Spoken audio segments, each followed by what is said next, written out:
Sri xylem பேரே வந்து ஸ்ரீ சைலம்னா மலை. செல்வம், செல்வாக்கு, சௌபாகியம் எல்லாமே தரக்கூடிய 12 ஜோதிர்லிங்கங்களில் ஒரு இம்பார்ட்டன்ட் க்ஷேத்திரம். கிருஷ்ணா நதிக்கரையில் வந்து அமைஞ்ச அந்த ஜோதிர்லிங்கம் வந்து ரொம்ப பிரசித்தி. அவர் பேரே மல்லிகார்ஜுனர். ஏன் மல்லிகார்ஜுனர் அப்படின்னு பார்த்தோம்னாக்கா, அந்த உத்பவம் ஆரம்பித்து அவர் மல்லிகை மரத்துக்கு கீழே தான் அவர் வந்தார். மல்லிகை கொடி கீழே வளர்ந்ததுனால மல்லிகார்ஜுனர் அப்படின்றது ஒரு ஐதீகமான பெயர். அது வந்து எப்படின்னா, அது ஒரு சிவசக்தி க்ஷேத்திரம். அது வெறும் ஜோதிர்லிங்கத்தில் வந்து இப்போ காசி எப்படி விசாலாட்சியும் சக்தி பீடம், அதே மாதிரி நம்ம காசி விஸ்வநாதரும் சக்தி பீடம். ஆனால் அதுவே நீங்கள் வந்து பீமாசங்கர் போனீங்கன்னா அம்பாள் அங்கே சக்தி பீடம் கிடையாது, சிவன் மட்டும்தான் சக்தி பீடம். ராமேஸ்வரமே அப்படி தான், சிவன் தான் வந்து ஜோதிர்லிங்கம், அம்பாள் சக்தி பீடம் கிடையாது. அந்த மாதிரி சக்தி பீடமும் ஜோதிர்லிங்கமும் கலந்த ஒரு க்ஷேத்திரத்தில் ஸ்ரீசைலம் ரொம்ப ஒரு முக்கியமான ஒரு. ஸ்ரீசைலத்தில் பார்த்தோம்னாக்க அந்த மேஜர் சன்னதி ஒன்று இருக்குது. ஆனால் ஆதி ஸ்ரீசைல மூர்த்தின்னு சொல்லி அந்த சன்னதி கீழே வெளியே வந்தோன்னு ஒரு சன்னதி உண்டு. தெரிஞ்ச குருக்கள்லாம் என்ன சொல்கிறாங்க அப்படின்னாக்க, அதுதான் ஆக்சுவலாக சிவலிங்கம் அப்படின்னு.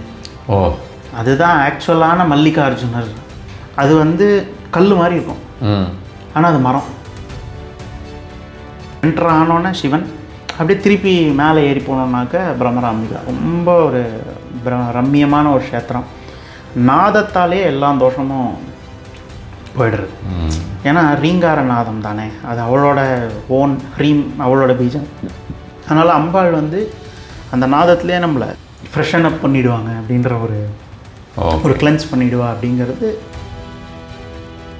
பிரார்த்தனைகள் மெயினாக வந்து நம்மளோட வாழ்க்கை தராதரம் உயரணும், அடுத்த ஸ்டேட்டஸ் ஏறணும், பணவரவு. ஸ்ரீசைல பேரே ஸ்ரீ.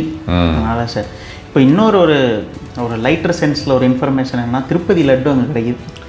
ஒரு 3-4 இயர்ஸாக கொடுத்துட்டுருக்காங்க. மேஜராக அது ஒரு சித்தர்கள் வாழும் இடம். ஒரு கதைகள் அப்படிங்கிறத விட தத்தாத்திரேயரோட அவதாரமான நரசிம்ம சரஸ்வதி வந்து இங்கே கான்காப்பூர்லேருந்து சமாதி எடுத்துட்டு ஸ்ரீசைலம் போய் சிவனை தரிசனம் பண்ணிவிட்டு அப்புறம் அவர் அங்கேருந்து குப்தமானாருங்கிறது தான் அங்கே ஸ்டோரி. ஸோ இன்றளவும் தத்தாத்திரேயர் வந்து அங்கே வந்து சிவனை வழிபடுறாரு, பார்க்குறாரு அப்படிங்கிறது வந்து ஐதீகம் அங்கே.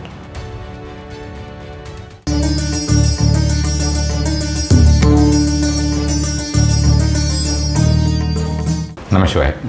நம்ம அந்த ஜோதிர்லிங்கம் சீரியஸ் இனிமேல் பண்ணலாம். பகவதி பண்ணின மாதிரி ஜோதிர்லிங்கம் கூட நீங்கள் அதை தான் ஆல்மோஸ்ட் எல்லாமே கவர் பண்ணியிருக்கீங்க. அப்படிங்கும்போது ஜோதிர்லிங்கம் பற்றி நிறைய விஷயங்கள். ஏன்னா ஜோதிர்லிங்க மந்திரமே வந்து பார்த்தோம்னாக்கா ஒவ்வொரு லக்னத்துக்குமே இப்போ ஜாதக ரீதியாக நம்ம கொடுக்குறது வந்து பார்த்தோம்னா, இப்போ மல்லிகார்ஜுனரை பற்றி இப்போ பேசலாம் அப்படின்னு சொல்லியிருக்கோம். இப்போ ஓம் நம சிவாய மல்லிகார்ஜுனாய இந்த மாதிரியான மந்திரங்கள்.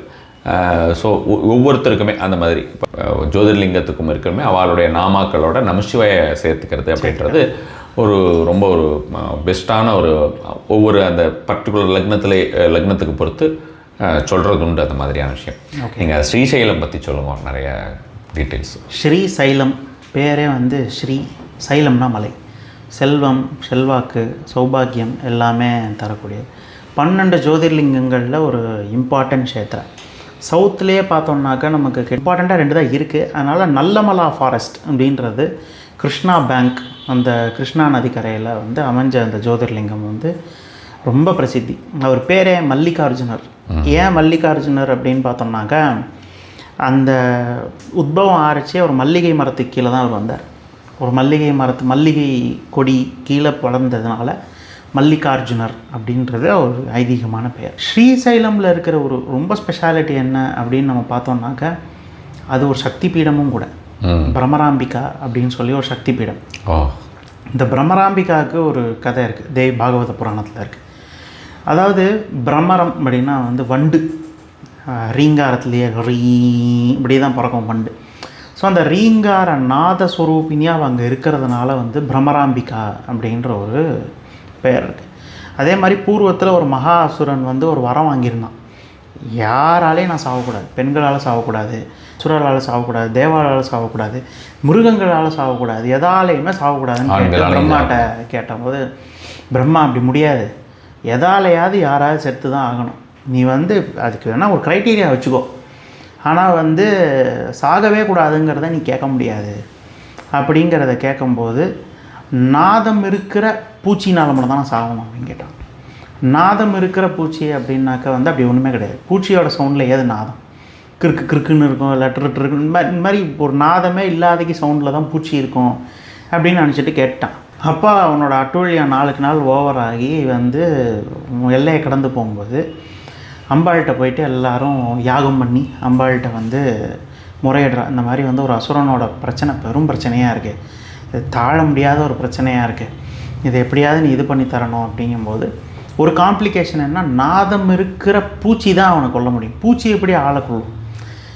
விஷமுள்ள பூச்சிகள் ஓகே, ஆனால் நாதம் இருக்கிற பூச்சிகள் எப்படி விஷமாக இருக்கும்?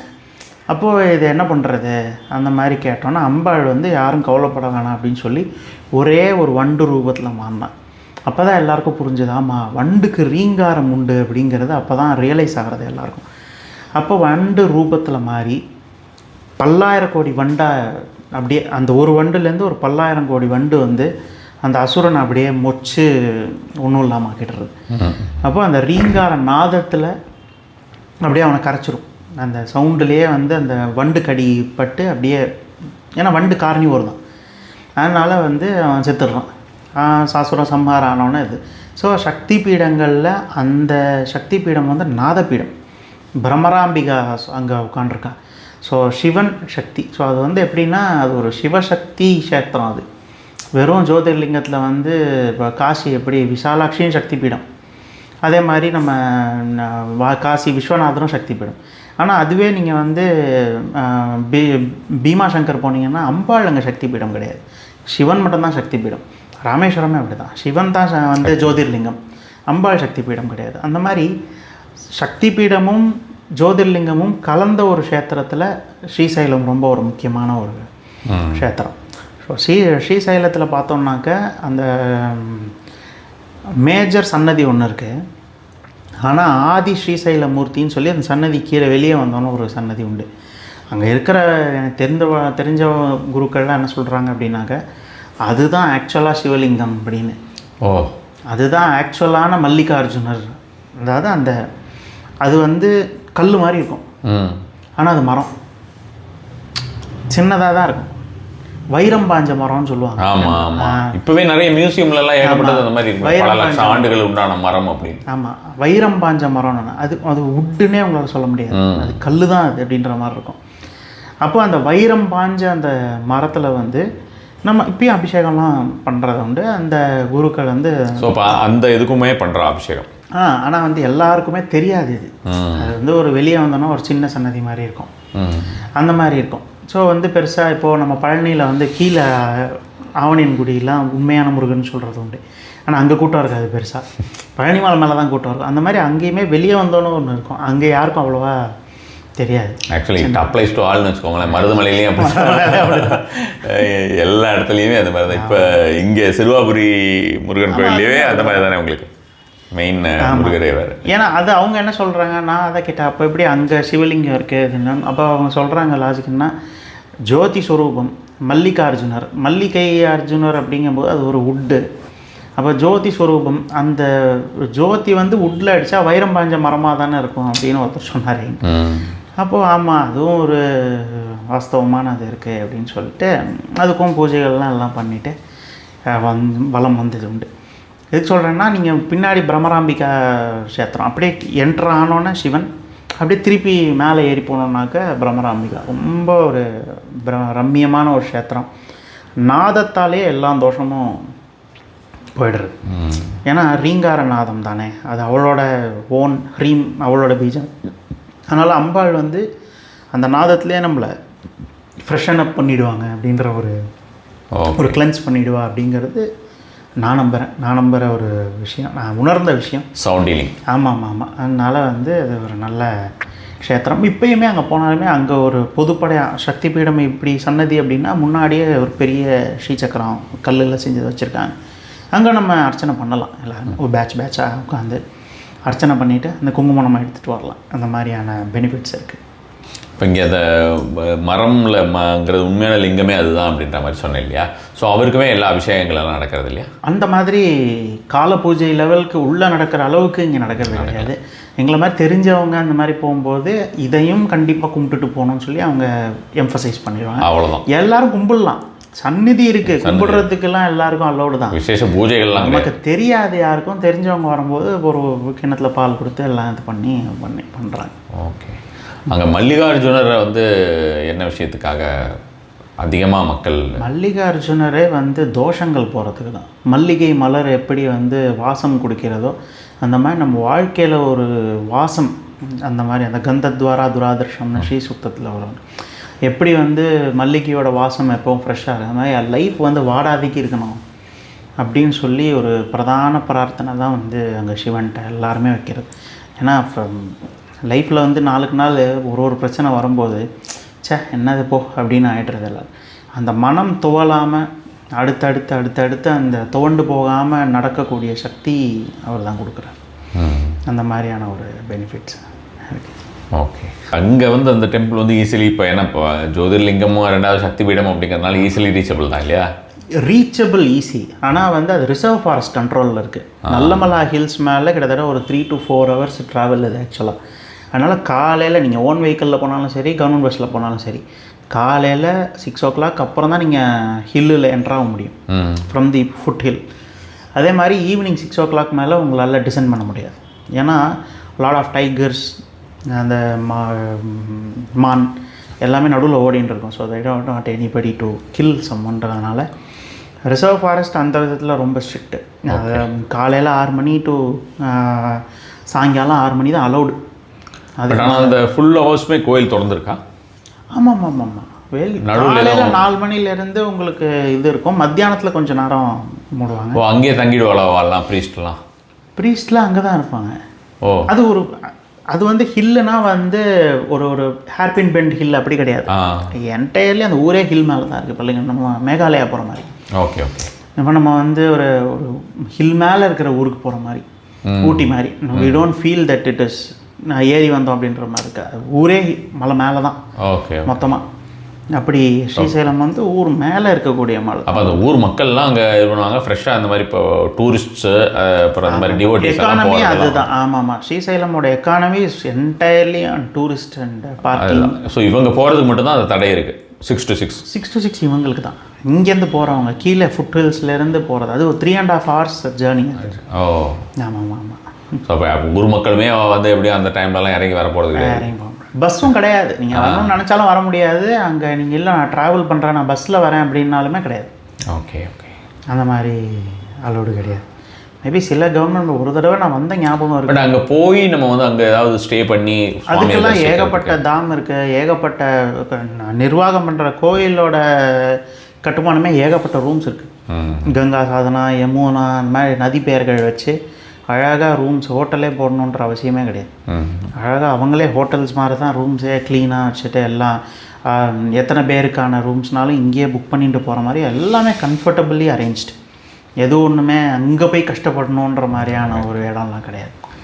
இப்போ நியரஸ்ட்டு இது நீங்கள் உங்களுடைய ட்ராவல் எப்படி இப்போ காரா இல்லை ஃப்ளைட்டில் போயிட்டு? மோஸ்ட்லி வந்து கார் தான். ஏன்னா ஃப்ளைட் ரீச்சபிளே கிடையாது. ஏன்னா ஒன்று நான் விஜயவாடா போயிட்டு அங்கேருந்து போகணும், இல்லை ஹைதராபாத் போயிட்டு போகணும். ஸோ அது காரு தான் பெஸ்ட்டு. இல்லை அப்படின்னா பஸ்ஸு.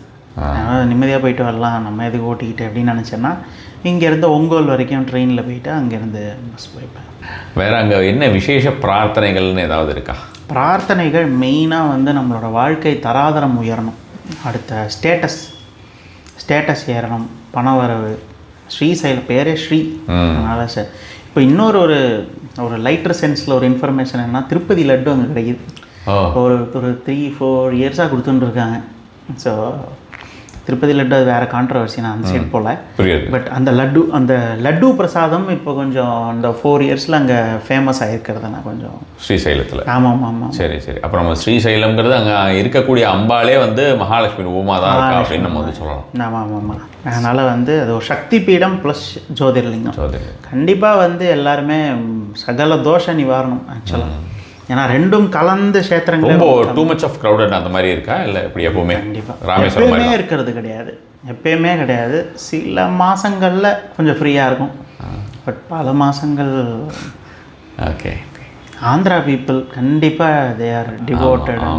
கொஞ்சம் லாங் லீவ் கிடச்சிருச்சுன்னா வந்துடுவாங்க, நிச்சயமாக அங்கே க்ரௌடு இருக்கும். நிறைய சுற்றி பார்க்குற இடம் இருக்குது. ஒரு 2 நாள் அங்கே தங்கினோன்னா மல்லிகார்ஜுனர், சக்தி பீடம், சிவனை பார்த்துட்டு ஆகாஷ கங்கைன்னு அங்கே கீழே மலையிலேருந்து கொஞ்சம் கீழே வந்தோன்னா பியூட்டிஃபுல் சீனிக் பிளேஸ், போட்டிங் எல்லாமே இருக்குது. நிறைய ஸ்மால் டெம்பிள்ஸ் இருக்குது. அது என்ன related with any river falls அந்த மாதிரியா எப்படி? ஆமாம் ஆமாம், கிருஷ்ணா நதி தான். அது நல்ல ஏன் ஆகாச கங்கைன்னு இருக்குது அப்படின்னாக்க ஒரு இடத்துல ஃப்ளோ அந்த மாதிரி இருக்கும். அது இல்யூஷன் ஆக்சுவலாக. நம்ம நின்று அது நம்ம மேலேருந்து பார்க்குறதுனால அது எப்படி இருக்கும்னா நதி வந்து கீழேருந்து மேலே ஃப்ளோ ஆகிற மாதிரி இருக்கும்.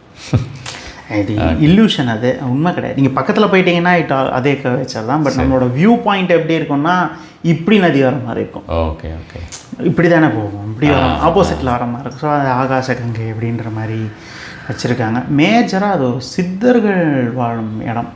அது வெறும் ஒரு இதுன்றதை விட ஒரு கதைகள் அப்படிங்கிறத விட தத்தாத்திரேயர் ஓட அவதாரமான நிருசிம்ம சரஸ்வதி வந்து இங்கே கான்காப்பூர்லேருந்து சமாதி எடுத்துட்டு ஸ்ரீசைலம் போய் சிவனை தரிசனம் பண்ணிவிட்டு அப்புறம் அவர் அங்கேருந்து குப்தமானாருங்கிறது தான் அங்கே ஸ்டோரி. ஸோ இன்றளவும் தத்தாத்திரேயர் வந்து அங்கே வந்து சிவனை வழிபடுறாரு, பார்க்குறாரு அப்படிங்கிறது வந்து ஐதீகம். அங்கே அது ஒரு பிரதானால குரு அருணும் அங்கே கலந்து குருவே ஒரு இடத்துக்கு போய் வழிபடுறாருங்கும்போது நமக்கு இன்னுமே அது ஒரு ஆடட் அட்வான்டேஜ் மாதிரி. ரொம்ப சந்தோஷம். நம்ம நெக்ஸ்ட் இனி அடுத்த ஒவ்வொரு ஜோதிடங்களாக நம்ம வந்து நெக்ஸ்ட் இதில் கலப்போம். கண்டிப்பாக.